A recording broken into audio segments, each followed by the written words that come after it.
Oke, halo teman-teman. Di video sebelum-sebelumnya kita sudah beres API semua kan ya. Mulai dari register, autentikasi, forgot password, lalu manajemen profil untuk hostnya, lalu untuk guest juga kita udah semua ya. Nah, kita selanjutnya akan membuat dokumentasi ya. Teman-teman kalau misalkan sebelum ini pengen bikin admin dulu juga boleh ya. Nah, tapi di sini kita langsung loncat ke pembuatan dokumentasi. Nah, tentunya untuk dokumentasi ini kita nggak semua API-nya kita bikin dokumentasi ya, karena itu pasti perlu waktu yang lama gitu, nggak akan cukup untuk di course ini gitu. Nah, sebetulnya kalau misalkan kita berbicara dokumentasi, kalau misalkan kita perlunya basic-basic aja, kita kan udah ngetes lalu save response di Postman kan ya. Nah, itu juga sebetulnya bisa di Postman untuk kita publish dokumentasinya ya. Nah, nanti kita coba contohkan lagi. Nah, cuman kalau misalkan kita bikin dokumentasinya di Postman, itu kita akan namanya ketergantungan ya. Jadi kita tergantung ke Postman. Bayangkan misalkan gimana kalau tahun depan atau bulan depan ternyata Postman-nya bangkrut gitu, atau Postman-nya misalkan sering down. Nah, kita juga akan kena impact gitu. Itu jeleknya. Tapi kalau misalkan project-nya project jangka pendek misalkan, atau timnya masih kecil, itu cocok-cocok aja sih bikin dokumentasinya pakai Postman ya. Nah, alternatifnya kalau misalkan kita nggak mau pakai Postman adalah, kalau misalkan kita pengen yang lebih standar ya, seperti yang kita bahas di awal-awal course ini ya, kita pakai Open API Specification. Nah, kelebihannya apa sih kalau misalkan kita pakai Open API Specification ini?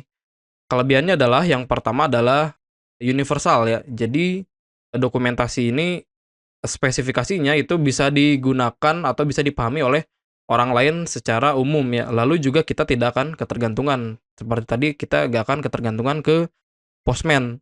Lalu kita juga bisa generate dokumentasi menggunakan salah satunya Redux ya. Jadi dari Open API spesifikasi yang kita buat, kita langsung generate jadi web gitu. Nah, bahkan kalau misalkan kita rapih, bener-bener rapih, itu kita bisa bikin SDK ya, menggunakan Open API ini. Saya misalkan contohnya salah satu di sini nih. Ini contohnya misalkan. Jadi kan kita udah bikin Open API specification. Nah, nanti sama dia itu di-generatein tuh SDK-nya gitu. Ini udah banyak banget sih harusnya yang disupport. Library-nya juga bukan cuma satu ya, ada banyak banget ya. Kita coba cek nih. Saya sebetulnya belum sempat nyoba, tapi harusnya sih ini sebuah sebuah teknologi yang menarik gitu kalau misalkan nanti kedepannya mau kita pakai gitu. Ini juga PHP kalau misalkan ternyata klien kita menggunakan Java atau yang lain juga, ini sangat menarik gitu untuk nanti kita pelajari. Nah, tapi gak apa-apa, kita gak akan pelajari sampai sejauh itu. Tapi setidaknya kita sudah bahas nih di sini untuk OpenAPI specification dan juga basicnya ya, yang kita akan generate menjadi Redux ya. Oke, sebelum kita generate untuk Redux, saya ingin menunjukkan dulu kalau misalkan teman-teman penasaran gimana cara kita publish dokumentasi di Postman ya.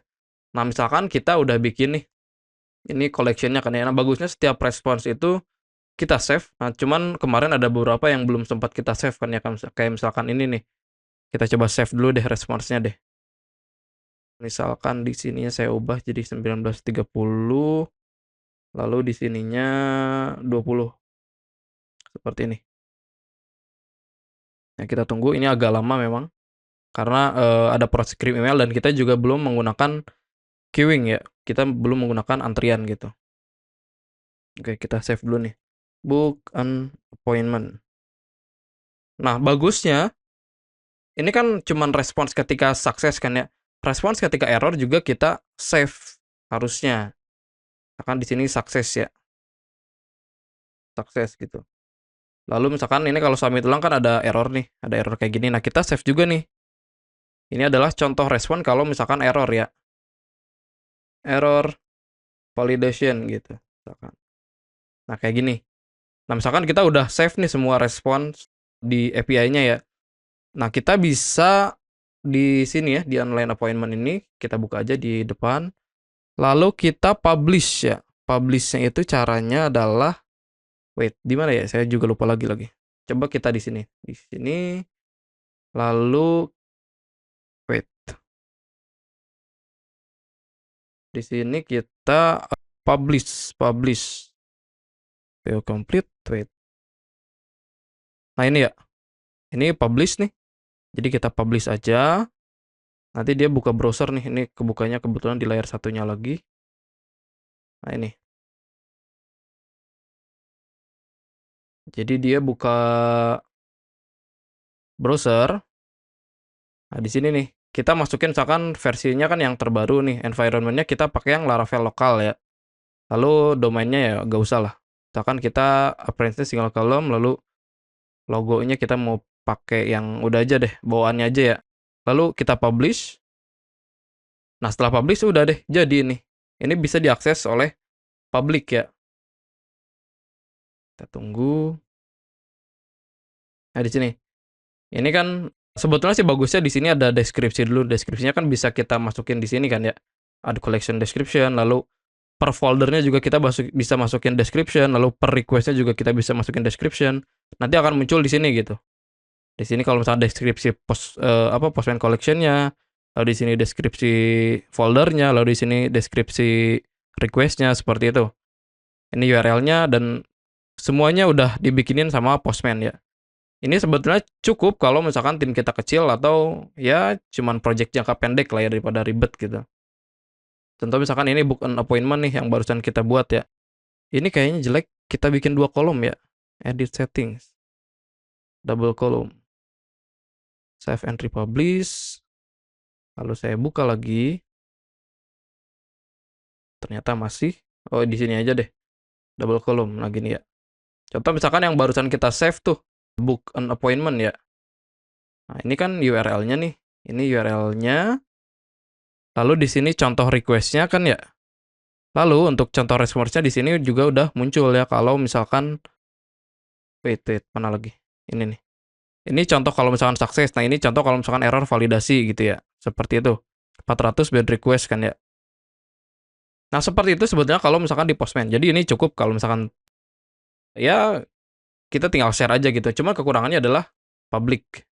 Ya sebetulnya sih kalau kita bikin Redux juga sama-sama public ya.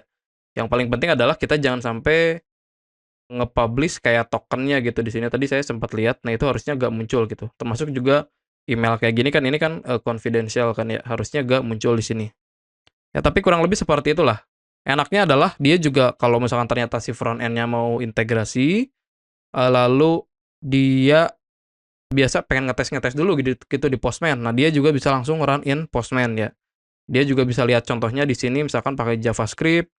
Misalkan dia pakai Axios, nah dia bisa lihat contohnya di sini gitu. Kalau misalkan pakai Axios seperti itu.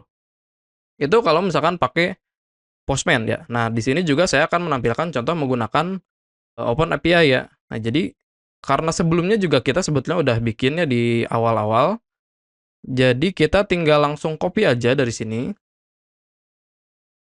Dari yang belajar lagi ya dari awal ya. Nah, saya tinggal bikin aja kayak gini. Documentation. Lalu kita tinggal bikin ininya ya, route-nya ya.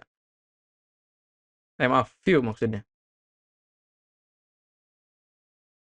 Ini kalau misalkan kita punya controller lain, bagusnya sih di grouping ke controller ya, tapi karena kita gak ada controller lain yang ngurusin public, jadi gak apa-apa, kita bisa juga langsung ke view seperti ini gitu. Docs.blade.php ya, gitu ya. Lalu di sininya saya cukup kayak gini aja. API doc. Saya copy ke sini. Lalu saya copy Open API-nya ya. Open API specification ya. Di public. Di public. Mana ya public ya?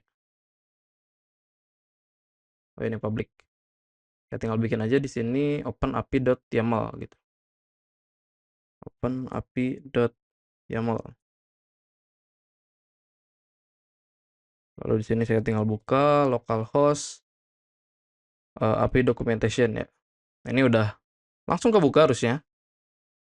Nah, ini udah langsung kebuka ya. Nah, tinggal di video selanjutnya kita akan modify openapi.yaml-nya sesuai dengan salah satu request di kita ya. Saya gak mungkin bikin semuanya, tapi mungkin nanti 1 atau 2 request aja kita coba masukin ke sini gitu ya. Kita bikin dari awal. Oke, seperti itu. Sampai jumpa di video berikutnya ya. Bye.